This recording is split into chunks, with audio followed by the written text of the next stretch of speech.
You look at Skid Row and you have people living in tents on the streets surrounded by trash and all manner of waste. The conclusion to me was very simple. We just need to build a whole lot of housing. Full stop, right? Skid Row should be valuable real estate. 15 to 20,000 people could really live here if we really took this seriously. And on top of that, we have 18,000 units of housing for 40, maybe 50,000 people. Enough people that you could not only house all the individuals who currently live on the streets of Skid Row, but that you could really make a dent in the problem. I mean, even to start seeing an improvement, you need to be thinking in the tens of thousands, right? That is the order of magnitude. Not 1,000 and certainly not in the hundreds. And that's not crazy. I mean, LA has produced housing on that scale before. We can do so again. We just need to think differently about it.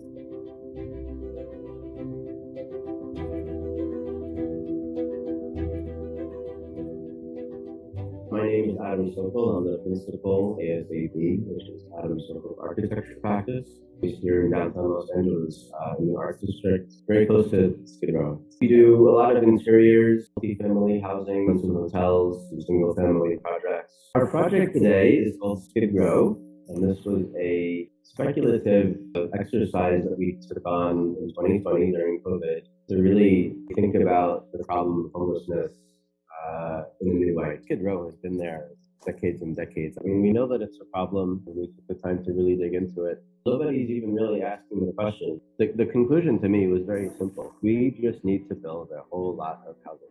Full stop, right? I think we struggle to even permit market rate housing when it comes to affordable and supportive housing.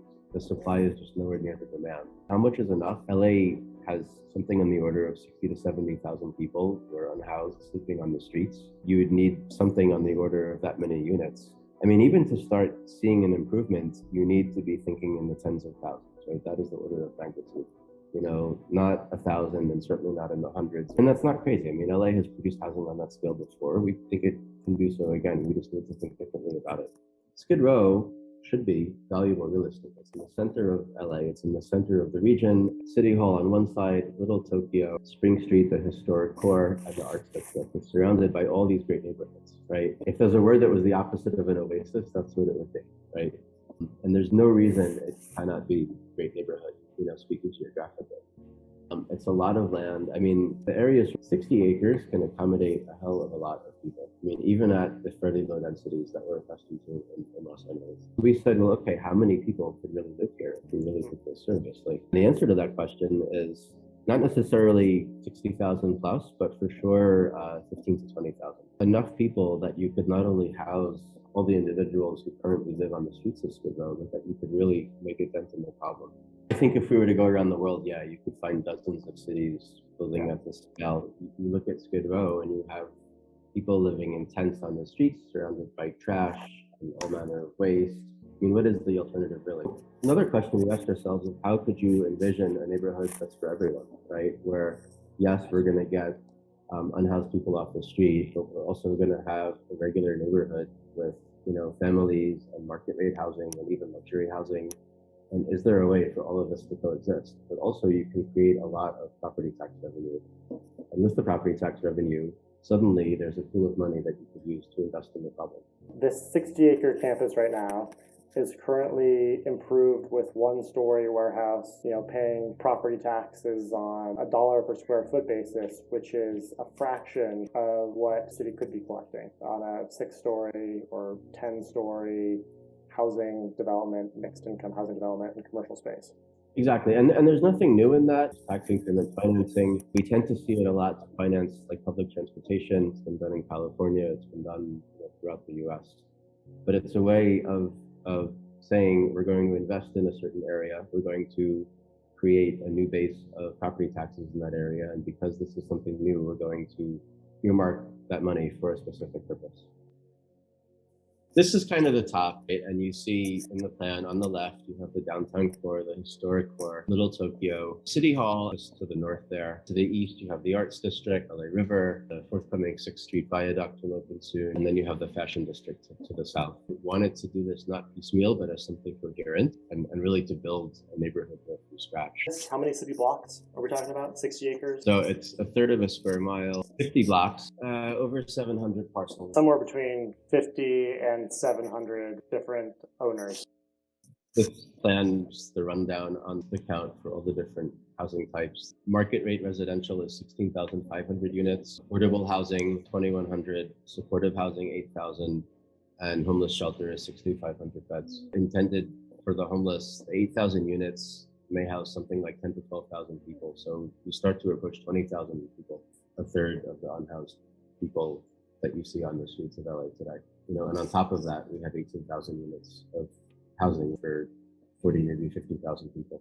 This doesn't solve the problem, but it's a pretty significant down payment. Speaking, it might be on the order of 500 to 600 residents per acre of land. It's based on mostly 5+1 or 2 podium type construction. It's consistent with newer housing that you're seeing in LA. It's on the higher end of the density that you see. It's for sure less than Manhattan or even San Francisco. You have the housing component here, transportation in and out of this space. We're actually not far from Little Tokyo Station. It's not super far from Pershing Square. You can get to an existing station within a few minutes of walking. We have some parking here. By LA standards, it's lightly parked. There was a deliberate goal to have this try to be more walkable than a lot of LA is used to. Moving on from the residential, we also proposed there's a transit hub on the left, accommodate city buses and also Greyhound. There's an opportunity there to bring that closer to the heart of the city. Kind of the Trans-Bay terminal in San Francisco. Minus the trains, but yeah. It's one of the few cases where you have an elevated park like this. We have both an elementary and a high school proposed on site, which are on the top there in the red. It's a community sports complex, swimming pools, tennis, soccer fields. In the center, we proposed a food market like Grand Central Market, but something more focused on fresh produce. The most special part of the proposal was what if we could make the roof into a park? Downtown LA is fairly starved for parkland. By doing this, we would create the second largest park in Los Angeles. A variety of different types of spaces, have green roofs over all these buildings, and they're connected by bridges. How do you get up to a park that's 75 feet above the ground? This is kind of facing Little Tokyo on the top. Oh, that's cool, yeah. We conceived the giant stair, which would be kind of the most public entry. The stair is meant to say, this is for everyone, come on in a very bold way. And meant to be a space. We thought about the Spanish Steps in Rome, or if you know the steps at the Metropolitan Museum in New York. Sometimes a stair can be a very simple but a very wonderful social space where people can gather.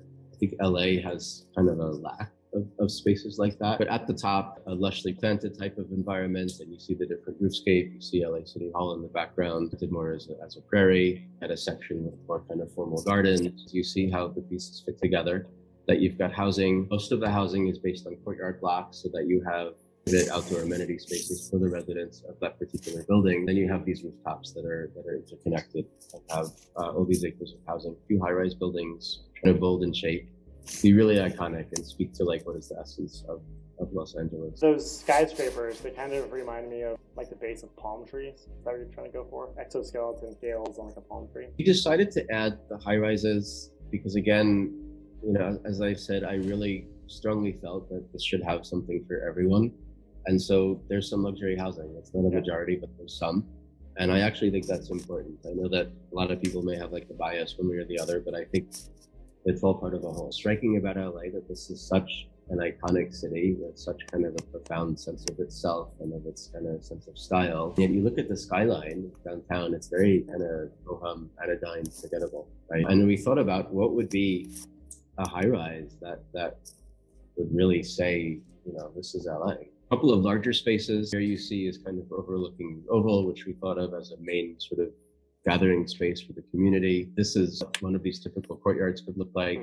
A large Colosseum-looking building on the bottom of the plan here. It's one iconic building, a little bit to the Roman Colosseum, but was also inspired by a housing typology from China, ancient China, which is Kontuko housing, where people would live in a giant donut-shaped building. It was really a way of living in a community where people shared responsibilities, social space in the center. Big iconic round building might speak to the idea of what is supportive housing. We did include shelters. We've got 6,500 shelter beds. Necessarily the only solution or the best solution, but I think they have to be part of the solution. What other cities were you inspired by when you were designing this? Height limit, I think of the Haussmann when Paris was redesigned in the Yes. 1860s. It was 6 stories everywhere. Yeah, what is at the heart of LA, right? You have this like incredible city. There's always been this kind of question about LA, sort of like a volcano in a sense, right? What is at the center of it?